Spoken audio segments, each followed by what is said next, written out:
ঢাকা-৯ আসনে ব্যতিক্রমী প্রচারণার বার্তা ডক্টর তাসনিম জারার।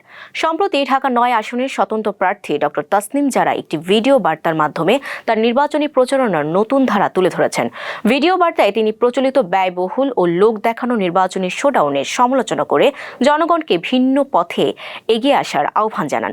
ডক্টর তাসনিম জারা বলেন, লাউড স্পিকার, ভাড়া করা মানুষের বিশাল শোডাউন কিংবা লাখ লাখ টাকা খরচ করে ভোটের মাঠ দখলের সংস্কৃতি থেকে বেরিয়ে আসতে হবে।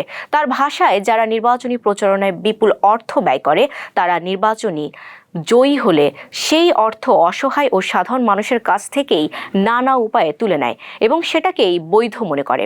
তিনি আরও বলেন, কম খরচে জনসম্পৃক্ত ও দায়িত্বশীল নির্বাচনী প্রচারণাই হওয়া উচিত আদর্শ। এ সময় তিনি ভোটারদের প্রতি সরাসরি আহ্বান জানিয়ে বলেন, আপনারা যদি আমাকে জেতাতে চান তাহলে বড় কোনো আয়োজনের প্রয়োজন নেই, শুধু আপনার পরিচিত 5 জন মানুষকে ফোন করে আমার জন্য ভোট চাইবেন। সবাই মিলে যদি এইভাবে এগিয়ে আসেন তাহলে আমাকে বিজয়ী করা খুব সহজ হবে।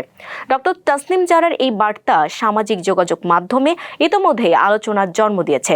অনেকেই তার এই কম খরচের সচেতন ও জননির্ভরশীল প্রচারণার উদ্যোগকে ইতিবাচক হিসেবে দেখছেন।